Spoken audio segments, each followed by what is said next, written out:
Na hili ndiyo bunge la Afghanistan, bunge ambalo limevunja rekodi duniani kote kwa kuonyesha wabunge wake wakiwa na nyuso kakamavu na ambazo hazihitaji mchezo hata kidogo. Na unaambiwa kwenye bunge hili kama hauna hoja ya msingi ya kuzungumza, ni heri unyamaze kimya, kwa maana unaweza kupigwa shaba. Labda nikupe historia fupi tu ya nchi ya Afghanistan.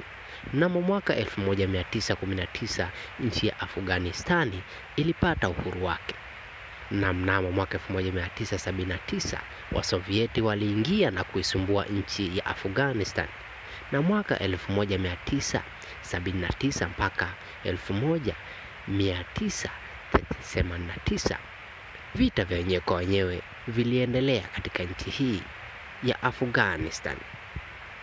Na mwaka 1996 mpaka 2021 Wamarekani waliendelea kuitawala nchi ya Afghanistan, na badala ya kuondoka ndipo Wataliban waliweza kuichukua nchi hii katika serikali yao mpya, ambapo sasa bunge la Watalibani ndo linaonekana katika muonekano huo, bunge kakamavu na ambalo halihitaji mchezo.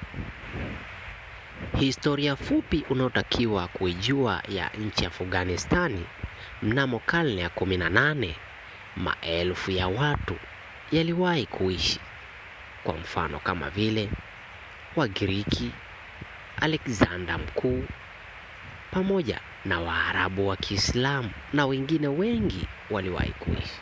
Hii ni Sniper TV. Usisahau kushare na kusubscribe.